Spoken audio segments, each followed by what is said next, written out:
नमस्कार आदाब। आप देख रहे हैं दबंग मेल न्यूज़ चैनल और मैं आपका दोस्त इमरान रज़ा। ऑथेंटिक फाउंडेशन के चेयरमैन इमरान सैफी ने कार्यकर्ताओं से की अपील कि जो देगा पगार उसकी होगी सरकार, और सभी कार्यकर्ताओं से सभी राजनीतिक दलों से अपनी अपनी सैलरी मांगने की बात कही। नहीं दिए जाने पर राजनीतिक पार्टियों का विरोध कर ऑथेंटिक फाउंडेशन के साथ जुड़कर अपने सैलरी की बात मजबूती से रखने की बात कही। इसी मुद्दे पर आज ऑथेंटिक फाउंडेशन के चेयरमैन इमरान सैफी ने प्रेस को संबोधित करते हुए प्रेस वार्ता किया। आइए दिखाते हैं क्या कुछ कहा इमरान सैफी ने कार्यकर्ताओं के बारे में। आप सभी के माध्यम से सबसे पहले मेरा सभी को सलाम, जय हिंद। जैसा कि आप सबको पता है, पिछले दिनों से हम एक मांग को लेकर बहुत मजबूती के साथ हम और हमारी पूरी टीम काम कर रही है, जिसमें कि आज तक जो राजनीतिक दलों ने कार्यकर्ताओं के साथ जो शोषण किया है, फ्री में उनका यूज़ किया है, कुल्हड़ की तरह, जैसे चाय का कुल्हड़ होता है, चाय पी और कुल्हड़ को फेंक दिया, इस तरह से आज तक राजनीतिक दलों ने कार्यकर्ताओं का शोषण किया है। और 2-2 साल, 5-5 साल, 10-10 साल लोगों ने अपना बेहद कीमती समय उन राजनीतिक दलों को दिया है जो आज सत्ता में बैठी हैं। और हमारी उन्हीं राजनीतिक दलों से मांग है कि आप सभी कार्यकर्ताओं को, और ख़ास करके उन कार्यकर्ताओं को जिनको आप एक लेटर पर उनको अध्यक्ष, उपाध्यक्ष, महासचिव, सचिव और ऐसे अनगिनत पद दे देते हो, जिससे वो अपने घर बार को, बीवी बच्चों को, माँ बाप को, सबको भूल जाता है, उसको देने के साथ साथ उसको पगार भी आपको देनी पड़ेगी। ये मुख्य मांग हमारी है और हम इस मांग को लेकर आप लोगों को आज बुलाया है, ताकि ये जितनी भी सत्ताधारी पार्टी हैं ये उस कार्यकर्ता का शोषण ना करें और हमारे कार्यकर्ता, हमारे जैसे कार्यकर्ता उन राजनीतिक दलों के द्वारा परेशान ना हो और अपना कारोबार लगे रहें, करते रहें, खाने कमाने का जो जरिया है उसमें लगे रहें। या आपको ऐसे ही क्या कहना चाहते हैं? नहीं, इसमें चुनाव से कोई लेना देना नहीं है। लेकिन आप कार्यकर्ताओं की बात कर रहे हो ना? जी, कार्यकर्ता तो बहुत सारी पार्टियों में शोषण हो रहा है ना, हजारों पार्टी हैं ऐसी, और हर स्टेट में अलग अलग पार्टी है, हर स्टेट में उनके मुख्यमंत्री हैं।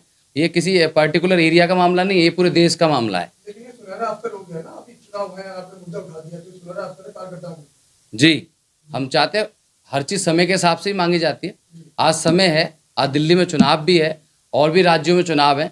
अगर चुनाव के दौरान हम अपनी बात नहीं रखेंगे तो फिर कोई सुनेगा भी नहीं। तो हमारी गुजारिश यही है आप लोगों के माध्यम से कि इन राजनीतिक दलों का करेंगे बहिष्कार, और जो देगा पगार उसकी बनेगी सरकार, चाहे वो केंद्र का मामला हो या किसी भी राज्य का मामला हो। सर, ये जो आप पॉलिटिकल पार्टी में जुड़े तकरीबन काफी अर्सा आपको हो गया और आपने अपनी शुरुआत एक कार्यकर्ता के तौर पर की थी, तो अब आप प्रत्याशी भी रहे यहाँ विधानसभा से, तो आप दर्द समझ सकते हैं कार्यकर्ताओं को, क्या दर्द होता है, उसकी व्याख्या किस तरह करना चाहेंगे आप, जो आपने इतना बड़ा कदम उठाया पूरे देश के अंदर पहल आप लेंगे? देखिए, आप सभी के माध्यम से बताना चाहूँगा, 2009 से सक्रिय राजनीति की, एक राजनीतिक दल के द्वारा की, और पिछले दिनों तक राजनीति की, लेकिन निचोड़ ये निकला सिर्फ मेरा शोषण हुआ, मेरा नुकसान हुआ उन पदों के चक्कर में, मेरा कोई भी फायदा किसी भी प्रकार नहीं हुआ। तो उसी चीज़ को देखते हुए कि ऊपर वाले ने मुझे सक्षम बनाया, तो मैं तो सारी चीज़ें इस शोषण को झेल गया। लेकिन मेरे ऐसे बहुत सारे हजारों भाई हैं, ऐसी माताएं बहनें हैं, ऐसे युवा साथी हैं जो इन राजनीतिक दलों का शिकार हो चुके हैं, जो अपने घरों से खाने खराब हो चुके हैं, ना वो घर के रहे ना घाट के रहे। ये सारी चीज़ें हमने अपने ऊपर इम्प्लीमेंट की, हमने अपने आप को देखा, अपने नुकसान को देखा, उसके बाद हम ये सारे आप लोगों के सामने आए हैं कि ऐसा नुकसान किसी भी कार्यकर्ता का पूरे देश में नहीं होना चाहिए। क्या लगता है इस तरीके का जो पहल है आपका, हजारों राजनीतिक पार्टियां हैं जिनके लाखों और करोड़ों की संख्या में कार्यकर्ता है, तो उन लोगों पर क्या प्रभाव पड़ेगा राजनीतिक पार्टियों पे इसका? प्रभाव पड़ना चाहिए कि जिस कार्यकर्ता का वो फ्री में इस्तेमाल कर रहे हैं वो उसे पगार दें, तब उससे काम कराएं। सर, आप पगार की बात कर रहे हैं, हमारे देश में हमारे जितनी कई सारी पार्टियां हैं, कई कार्यकर्ता हैं, तो क्या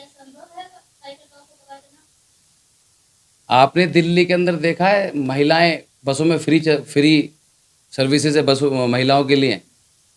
अगर इतना बड़ा सिस्टम पूरी दिल्ली फ्री चल सकती है बसों के अंदर, प्रदेश में बैठी सरकार उस बजट को दे रही है, और जिस सरकार को जिस कार्यकर्ता ने यहाँ तक पहुँचाया है, क्या उसको सरकारें सैलरी नहीं दे सकती? देखिए, जो पार्टी सत्ता में है उनके लिए तो ये आसान होगा, मगर जो पार्टी सत्ता से बाहर है उनको किस तरीके से देखते हैं आप? वो किस तरीके से अपने कार्यकर्ताओं को सैलरी दे पाएंगे? बिल्कुल आपकी बात जायज़ है, और हमारा मुद्दा भी यही है कि जो पार्टियां सत्ता में पहुंच चुकी हैं किसी भी राज्य के अंदर, कम से कम वो अपने कार्यकर्ता को सैलरी दे सकती हैं। जो पार्टी सत्ता में नहीं पहुंची है उसके लिए हमारी उससे कोई भी मांग नहीं है। हमारी मांग ही उन लोगों से जो सत्ता में बैठे हैं। ऐसे में तो जो लोग सत्ता में, जो पार्टियां हैं, सभी कार्यकर्ता विपक्षी दल को छोड़ के फिर उनके साथ होने की कोशिश करेंगे, तो फिर इस तरीके से राजनीति का जो स्तर है, जो कार्यकर्ता हैं जो राजनीतिक दलों के, वो तो काफी बड़े संख्या में सत्ताधारी पार्टी के साथ शामिल होने की कोशिश करेंगे। उसमें बुराई क्या है? अगर वो लोग उनको सैलरी देते हैं, उनका गुजर बसर अच्छा चलता है, तो उसमें नुकसान क्या है? वैसे भी तो लोग लॉलीपॉप दे रही हैं पार्टियां, दुनिया भर के अवलोकन दे रहे हैं, दुनिया भर के लॉलीपॉप दे रहे हैं, झूठ तूफान बोल रहे हैं। उससे अच्छा है कि कार्यकर्ता को सैलरी दें। सैलरी देंगे तो कम से कम मजबूत तो खड़ा रहेगा उनका कार्यकर्ता। जब विपक्ष के पास जनाधार ही नहीं होगा, जनता ही नहीं होगी, कार्यकर्ता ही नहीं होंगे, तो वो अपनी बात को सरकार से किस तरीके से मनवाएंगे? वादा तो कर सकते हैं, पक्का वादा, एफिडेविट पे, अपने स्टैम्प पेपर पे वो वादा तो कर सकते हैं कि उनकी सरकार आएगी तो कम से कम अपने कार्यकर्ता को सैलरी देंगे। जब आप सैलरी की मांग कर रहे हो तो आपने कुछ एस्टिमेट अमाउंट तय करा होगा, क्या है बताइए जरा। देखिए, एस्टीमेट अमाउंट देखेंगे वो लोग जो उस कार्यकर्ता के दम पर सत्ता में पहुंचे हैं। आज कार्यकर्ता की अगर हम सैलरी की बात कर रहे हैं तो एस्टीमेट की भी बात आ रही है। वैसे हजारों करोड़ की योजना 1 मिनट में कोई भी प्रदेश का मुख्यमंत्री आता है और मुंह से 2 बात में हजारों करोड़ की योजना बोल देता है ना। उस मुख्यमंत्री को बनाने वाले कार्यकर्ता के लिए इतना बड़ा प्लान की जरूरत नहीं है कि उसका बजट बनाना पड़ेगा। वो जो सरकार में है उनके पास बहुत बजट है, कोई पैसे की कमी नहीं है।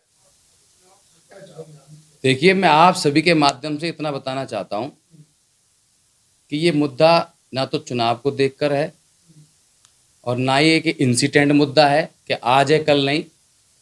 ये मुद्दा तब तक रहेगा जब तक कार्यकर्ताओं का शोषण बंद नहीं होगा। मैं आप सभी के चैनलों के माध्यम से हर उस कार्यकर्ता की बात पहुंचाना चाहता हूं कि वो सभी लोग इस लड़ाई में ऑथेंटिक फाउंडेशन के साथ खड़े हो जाएं। अगर वो चाहते हैं कि देश के अंदर शोषण बंद हो जाए कार्यकर्ता का, वो चाहे हमारा युवा कार्यकर्ता है, महिला कार्यकर्ता है या सीनियर लोग हैं जितने भी, वो भी कार्यकर्ता जिनके 20-20, 25-25 साल निकल गए और उनके जूते घिस गए और उनका कोई ना सम्मान पद मिला और ना सैलरी मिली, ऐसे हजारों लाखों कार्यकर्ता आपको कहीं ना कहीं मिल जाएंगे। फिर आगे की रणनीतियां क्या है ऑथेंटिक फाउंडेशन की, जो उनका हक दिलवाएंगे? पहला तो ये है कि मैं आप सभी के माध्यम से देश के सभी कार्यकर्ताओं को आमंत्रित करता हूं कि सभी लोग हमारे साथ जुड़ें, और आप के माध्यम से हम एक नंबर भी सब तक पहुंचाना चाहते हैं, 7011739921। इस नंबर पर आप कॉल कर सकते हैं। बाकी बहुत जल्दी सोशल मीडिया के माध्यम से, प्रिंट मीडिया के माध्यम से, पम्पलेट मीडिया के माध्यम से इसका प्रचार हम तेज़ी से कर देंगे, और उसके बाद जैसे ही हमें इसका मैंडेट यानी कि सपोर्ट पूरे देश में कार्यकर्ताओं को मिलेगा, तो बहुत जल्दी हमारी रणनीति ये है कि हम इस मांग को लेकर जंतर मंतर पर बहुत जल्दी पहुंचने जा रहे हैं, जिसमें हम आप सभी के माध्यम से लोगों से यही कहना चाहते हैं कि हमारी इस लड़ाई में आप सब हमारा सहयोग करो, हमारे साथ आओ, ताकि हम इन राजनीतिक दलों को घुटने पे ला सकें और आपका हक दिलवा सकें। आप सब हमारे साथ जुड़ें। फिलहाल सर, ये जो सत्ताधारी पार्टियों के खिलाफ आपने किस तरह के एक अपील की है कि ऐसा हो? भाई, आप सबके माध्यम से सीधे सीधे मैं कहना चाहूँगा, जो नहीं दे पगार उसका कभी मत करो विचार, और जो देगा पगार उसकी बना दो सरकार। या तो वो वादा कर ले आप लोगों से पक्का लिखत में। नकली वादे पे मत जाना। मैं सभी कार्यकर्ताओं से कहना चाहता हूं, नकली वादों पे मत जाना, असली वादों पर जाना, लिखत में जाना। आप काम करो, बड़ी खुशी मिलेगी हमें भी कि आप अपनी शर्तों पे काम करो, किसी भी राजनीतिक दल में करो। हमारा ये भी नहीं है कि उसमें करो या इसमें करो, मत करो। हमारा पार्टियों से कोई लेना देना नहीं है, लेकिन अपनी शर्तों पे करो। जब आपको लगे कि आपका पेट भर देंगे, सत्ता में आने के बाद इतना बड़ा विश्वास आपको हो जाए, तब उस पार्टी में काम करो, वरना बिल्कुल मत करो। अपने बच्चों को देखो, अपने परिवार को देखो, अपने माँ बाप को देखो, अपने कारोबार को देखो। इन राजनीतिक दलों के चक्कर में अपना भविष्य खराब मत करो।